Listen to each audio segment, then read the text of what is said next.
Bom dia, irmãos, bom dia, igreja, graça e paz de Cristo Jesus. Hoje, dando continuidade, portanto, à nossa série de estudos na carta aos Tessalonicenses, na primeira carta, nós vamos então ler e meditar no capítulo 2, dos versículos 1 até o versículo 12.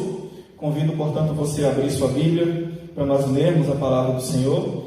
Primeira carta aos Tessalonicenses, capítulo 2, dos versículos 1 ao versículo 12. Nos diz então a palavra do Senhor: porque vós, irmãos, sabeis pessoalmente que a nossa estada entre vós não se tornou infrutífera, mas, apesar de maltratados e ultrajados em Filipos, como é do vosso conhecimento, tivemos ousada confiança em nosso Deus para vos anunciar o Evangelho de Deus em meio a muita luta, pois a nossa exortação não procede de engano, nem de impureza, nem se baseia em dolo. Pelo contrário, visto que fomos aprovados por Deus, a ponto de nos confiar a Ele o Evangelho, assim falamos, não para que agrademos a homens, e sim a Deus, que prova o nosso coração.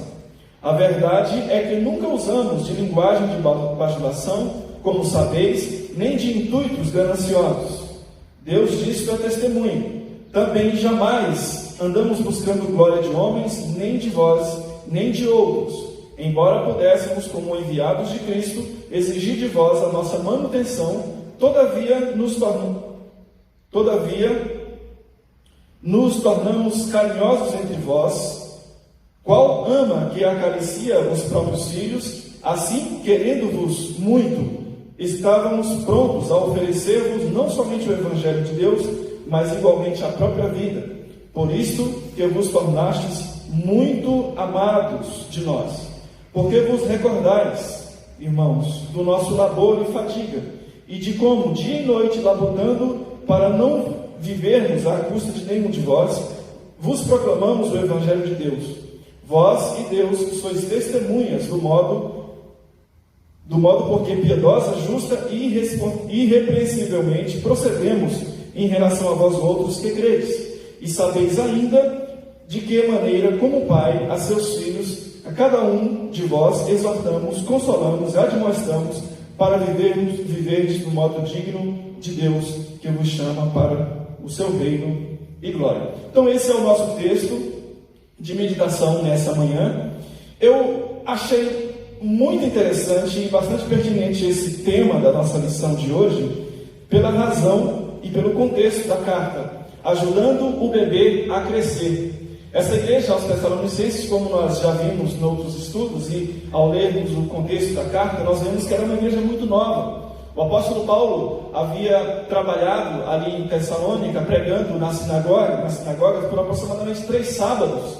E logo depois pregou também a outras pessoas, a pessoas pagãs na cidade, por alguns meses, mas ele ficou pouco tempo em Tessalônica. Ele precisou sair às pressas, precisou sair urgentemente por causa de um burburinho, uma perseguição que começou a surgir ali em Tessalônica também, principalmente quando adversários levaram Jason, que era uma pessoa que abrigava Paulo em sua casa, levaram perante as autoridades para que ele fosse julgado por se levantar contra César. Essa era a acusação. E aí, por causa disso, os missionários e também Paulo precisou sair às pressas de Tessalônica. Então ele precisou meio que, entre aspas, abandonar o serviço muito antes do tempo previsto, bem antes daqueles irmãos serem fundamentados, bem antes daquela igreja crescer. Então ela era uma igreja nova, e que por consequência precisava crescer ministerialmente, crescer na sua vida como igreja, crescer em comunhão com Cristo, crescer em serviço e demais formas de crescimento que nós pudermos aqui analisar e expor, ajudando o bebê a crescer. E aí eu fiquei pensando nesse tema durante essa semana, e lembrando das minhas responsabilidades agora como pai de uma bebê de 1 ano e 2 meses, quase 3 meses. Antes eu já ouvia falar da responsabilidade que nós como pais temos de sermos modelos para os nossos filhos, mas eu não imaginava o quanto essa responsabilidade é pesada. Eu não imaginava o quanto essa responsabilidade traz uma pressão interna sobre nós com relação às consequências de nós termos que ser modelos para os nossos filhos. com relação à necessidade de eles crescerem sob a nossa inteira responsabilidade. E por que eu estou falando isso? Porque Paulo era a pessoa aqui que, além de ser, se sentia o imediatamente responsável por aquela filha, por aquela igreja, por aquela criança pequena que precisava agora crescer. Portanto, nós vamos meditar nesse texto, nessa perspectiva de Paulo e dos missionários como modelos, como formas de demonstração de como se deve ser para crescer de um modo saudável. A razão de pensar dentro dessa perspectiva é porque existem muitas razões que os teólogos, os pesquisadores apontam para o fato de Paulo já começar apelando para a consciência daqueles irmãos, apelando para a lembrança deles, da maneira como eles, Paulo e a equipe missionária, se portaram diante daquela igreja.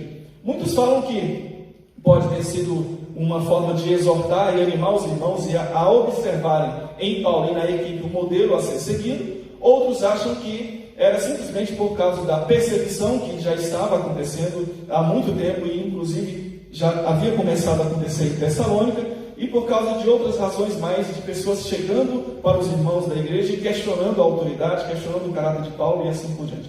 Mas o fato é que todos esses motivos juntos, se a gente observar bem, eles servem para demonstrar, sim, elementos de conhecimento e de observação para que aquela igreja crescesse de um modo saudável dentro do contexto em que ela vivia. Portanto, nós vamos pensar esse texto, observá-lo dentro dessa perspectiva de uma equipe modelo que se tornou como um parâmetro para o crescimento daquela igreja e para o crescimento daqueles irmãos individualmente também.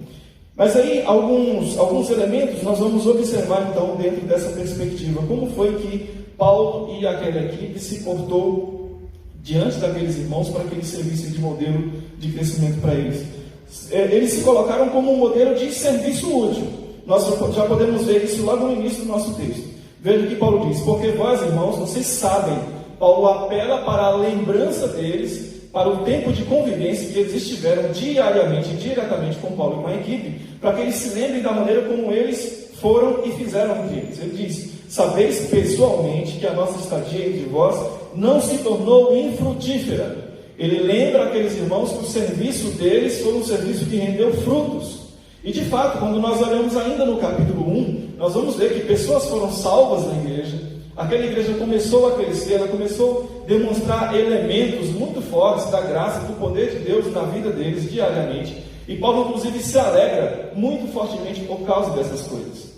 Então ele lembra aos irmãos: olha, vocês precisam lembrar disso. O nosso trabalho no meio de vocês não foi em vão. E isso seria muito importante para o crescimento deles, porque eles precisavam agora observar essa maneira como eles trabalharam entre eles, para que eles agora trabalhassem também em Tessalônica, para que o serviço deles também fosse frutífero, observando exatamente o modelo de Paulo e o modelo da equipe de Paulo como um todo, e na verdade de qualquer outro cristão sincero, verdadeiro, que passasse por Tessalônica. Observar os frutos do trabalho dessa pessoa. E é isso também, irmão, serve como modelo para nós, porque por mais que hoje nós não somos uma igreja nova, já somos uma igreja bem adiantada em dias, mas mesmo assim esse princípio ainda continua servindo para nós.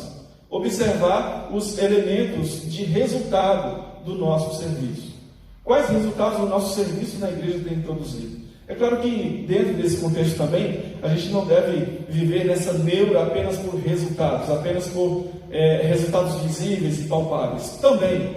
Mas acredito que essa deva ser uma preocupação, porque se nós não tivermos preocupação com os efeitos do nosso serviço, nós vamos simplesmente trabalhar de um modo automático, vamos fazer as coisas simplesmente quando elas vão acontecendo, ou com outras preocupações diferentes que não sejam, por exemplo, a glória de Deus ou a edificação da igreja.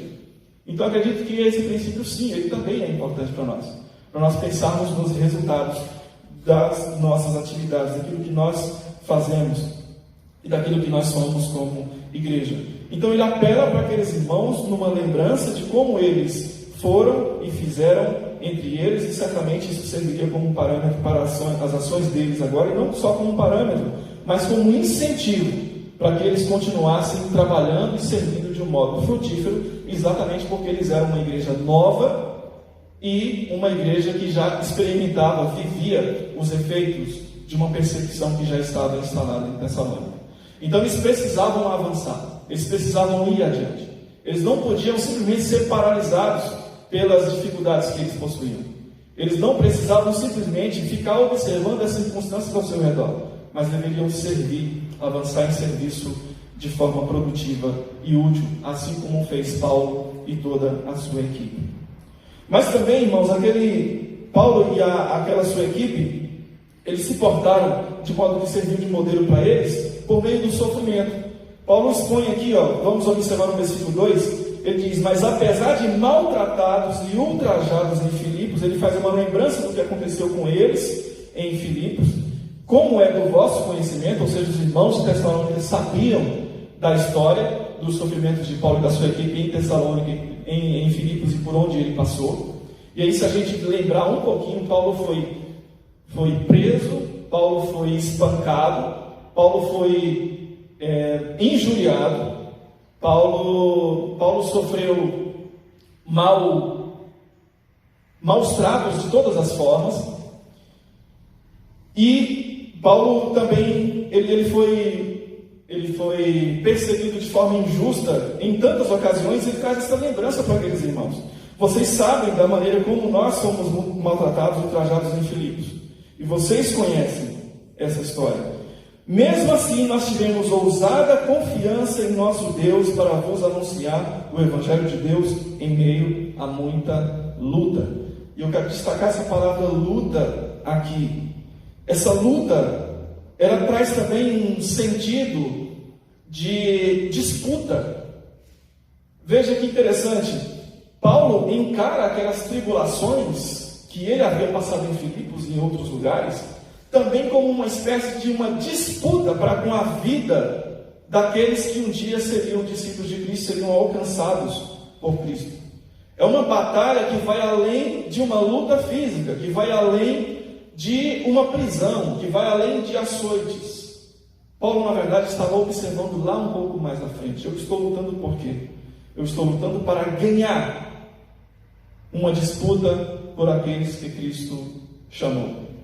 E aí, por causa disso, a gente entende o fato de Paulo dizer: assim mesmo dessa maneira nós tivemos ousadia e confiança em nosso Deus para anunciar o Evangelho de Deus em meio a tanta luta. E aí, aqueles irmãos que deveriam crescer, que deveriam avançar como igreja, que deveriam sair daquele estado de criancice ainda, eles precisavam observar também as suas lutas como uma oportunidade para lutar e vencer por aqueles que Cristo haviam chamado.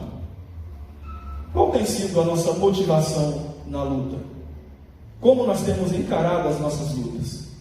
Como nós temos visto as batalhas diárias que nós temos como igreja e também de um modo pessoal? Como nós temos enfrentado as lutas no e do ministério? Paulo deixa aqui uma reflexão.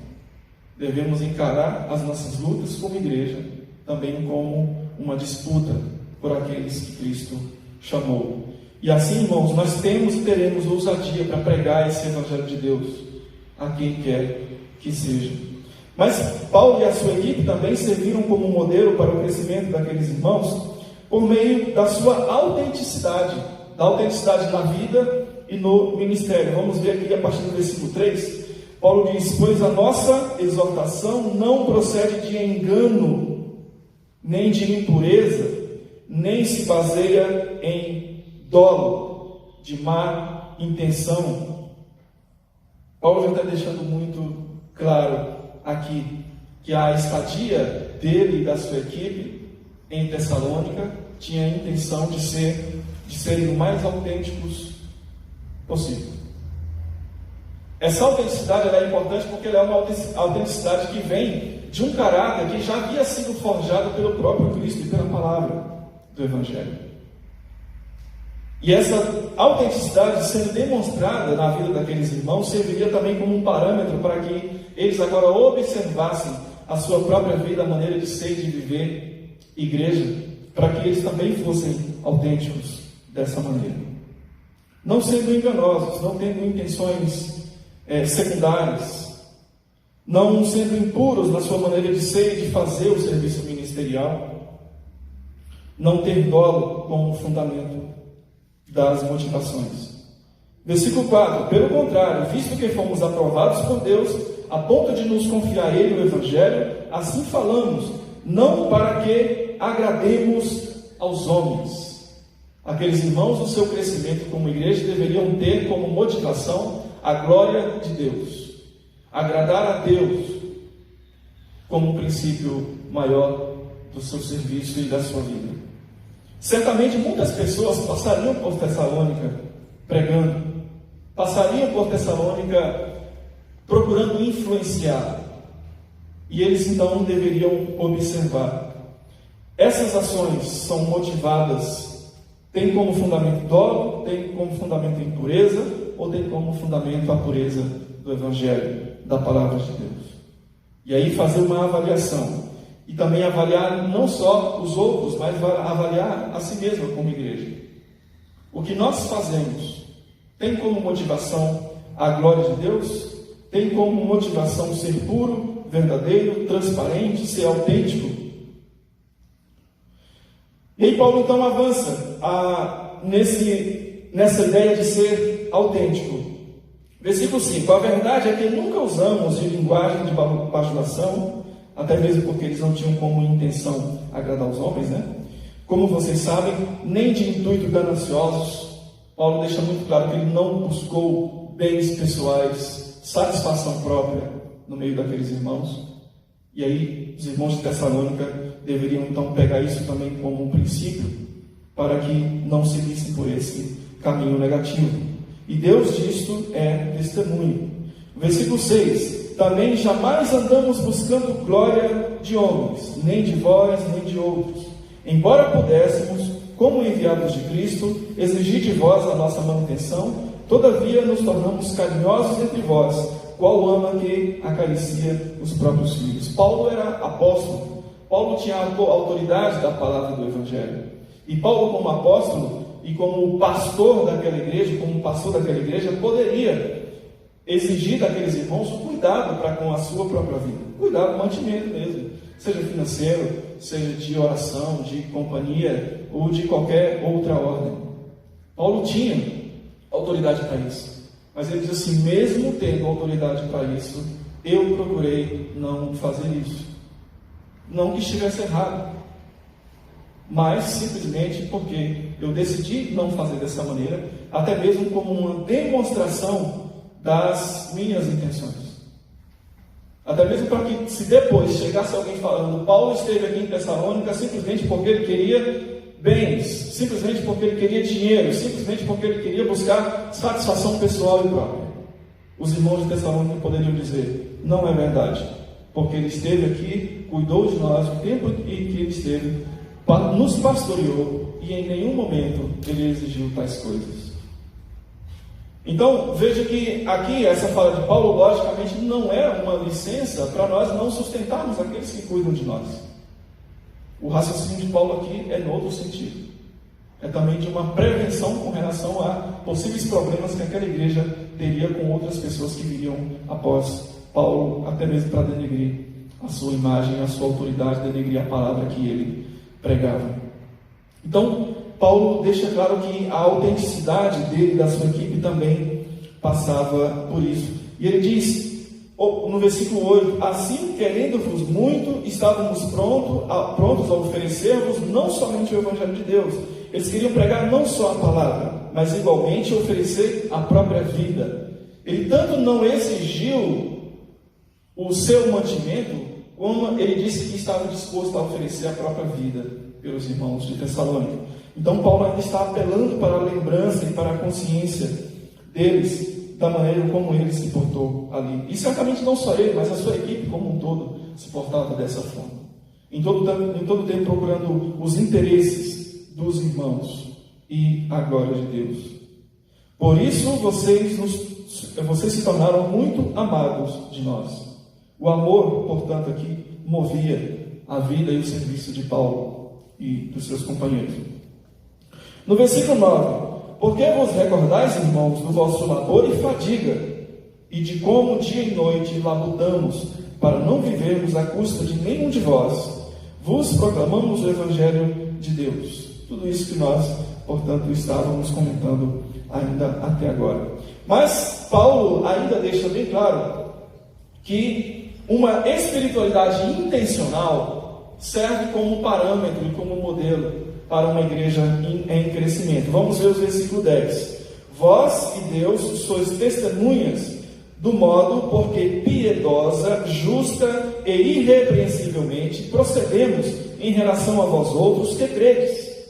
Então veja que a maneira como Paulo e a sua equipe se portou de forma justa, piedosa, responsável, também tinha a intenção de imprimir naqueles irmãos a maneira como um discípulo de Cristo deve viver, a maneira como um apóstolo de Cristo deve viver. Naquele tempo, o apóstolo, né? A maneira como um pregador do Evangelho deve viver, e aí também nos dias de hoje, de forma justa e piedosa. Veja que nós percebemos, irmão, dá para perceber uma intencionalidade aqui de Paulo em fazer isso. Não para se mostrar piedoso, não para se mostrar santo, não para se mostrar justo, não para se mostrar irrepreensível, simplesmente para adquirir fama, visibilidade. É isso que eu quero dizer. A intenção de Paulo não era essa. Mas ao mesmo tempo em que ele estava com os irmãos, procurando vigiar e observar a sua própria vida, as suas ações, a demonstração das suas intenções, Paulo ao mesmo tempo estava sendo intencional na sua espiritualidade, intencional no sentido de mostrar, é assim que um cristão deve ser, viver e servir no ministério. Não é à toa, irmãos, que nós vemos Paulo, em outros contextos, dizendo, sigam o meu exemplo, assim como eu estou seguindo o exemplo de Cristo.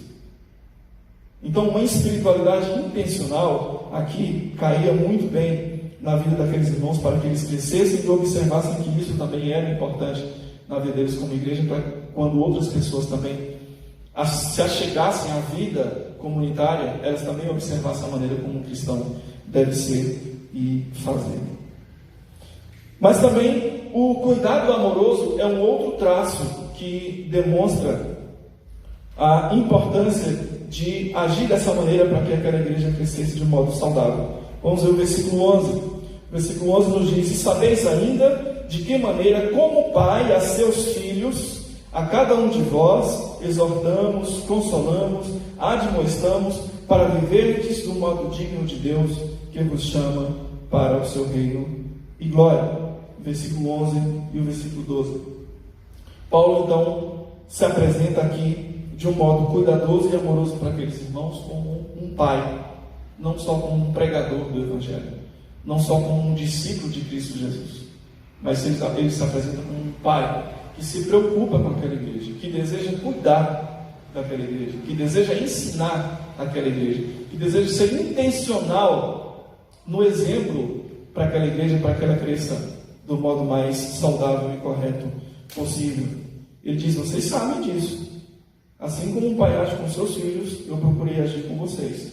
Nós exortamos, nós confrontamos, porque assim um pai faz.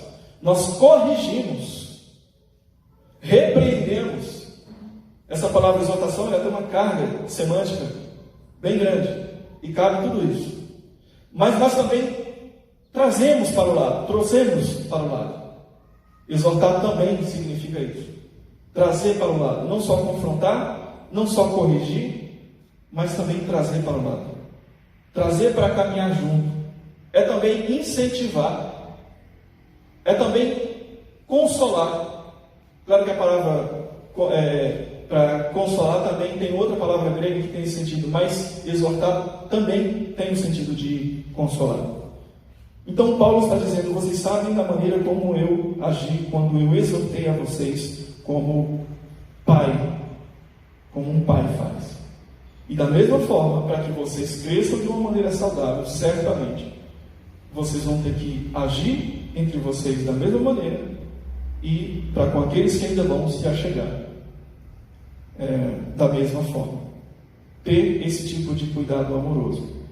E o objetivo desse cuidado amoroso de Paulo, para viver do modo digno de Deus, E aí eu quero fechar com o último traço da intencionalidade de Paulo em agir de modo que aquela igreja crescesse da maneira mais saudável possível. Objetivo claro. Qual era o objetivo de Paulo com tudo isso? Que aqueles irmãos crescessem para a glória de Deus. Coisas que ele mesmo já havia falado antes. Nós vivemos para a glória de Deus. O objetivo da nossa vida é sermos santificados para que sejamos cada vez mais parecidos com Cristo. Para que um dia nos tornemos, assim como o apóstolo João falou, nós ainda não somos como ele é, mas um dia o seremos. Então o objetivo de Paulo era muito claro. E isso deveria também ficar claro para com aqueles irmãos, porque a partir do momento em que eles percebessem a chegada de outras pessoas mal intencionadas, com outras mensagens diferentes e com outros objetivos contrários a esses, certamente eles poderiam negar, resistir e dizer não para tais pessoas. E esse objetivo, claro, também deveria guiar a igreja de Tessalônica na sua vida e no seu serviço. E esse objetivo, claro, de vivermos também do modo digno de Deus, é o que deve guiar a nossa vida e o nosso serviço também hoje. Porque ele diz: esse Deus nos chama, vos chama para o reino, para o seu reino e para a sua glória. Então, irmãos, assim Paulo e a sua equipe ajudou muito fortemente no crescimento daquela igreja de Tessalônica. E desejo que essa palavra também nos ajude no nosso crescimento e no nosso avanço ministerial. Por meio do serviço útil, através de um modelo de um sofrimento, baseado certamente no sofrimento de Cristo Jesus, por meio de uma autenticidade que é marcada por uma vida que foi marcada e que é marcada pela palavra do Evangelho, por meio do esforço dedicado, não só fazer atividades, mas com um esforço dedicado e de fato abnegado, através de uma espiritualidade intencional, de um cuidado amoroso e um grande objetivo claro. E Deus, portanto, nos abençoe, nos ensine por meio da sua palavra, para que, assim como Paulo e a sua equipe, nós possamos também proceder hoje para a sua glória e para o seu louvor, em nome de Jesus.